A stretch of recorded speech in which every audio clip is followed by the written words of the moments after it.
Pemirsa, ternyata bukan hanya penghadangan yang dilakukan warga saat rombongan motor gede menerobos lampu merah di Simpang 4 Condong Catur Depok Sleman. Namun di antara ribuan pengendara motor gede, ada yang harus berurusan dengan warga di sekitar. Adalah Bambang HR, warga Ngesti Harjo, Bantul. Mobil bagian pintu sebelah kanan miliknya penyok karena tertimpa Harley yang roboh saat berada di Simpang 4 Gedong, Yogyakarta.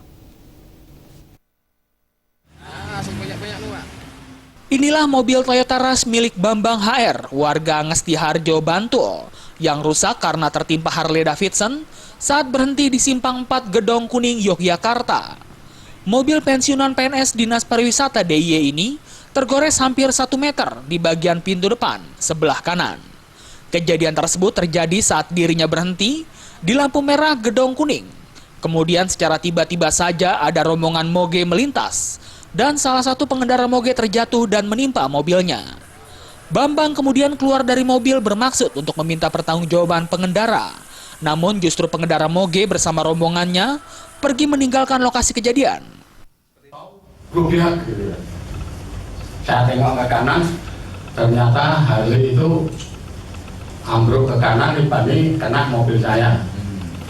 Setelah saya bisa keluar, ya ternyata ada ribut-ribut. Lalu si Ade itu mau meninggalkan.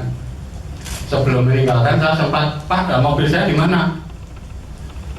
"Saya lapor polisi." "Ya, silahkan lapor polisi, cari di sana." Gitu.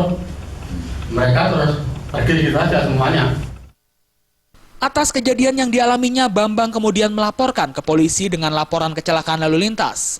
Dirinya berharap ada ganti rugi atas mobilnya yang rusak tersebut. Dirinya juga sempat mencatat nomor polisi Harley yang menabrak mobilnya, yakni B6000 RAK. Dari Yogyakarta, Fauzan Ahmad melapor.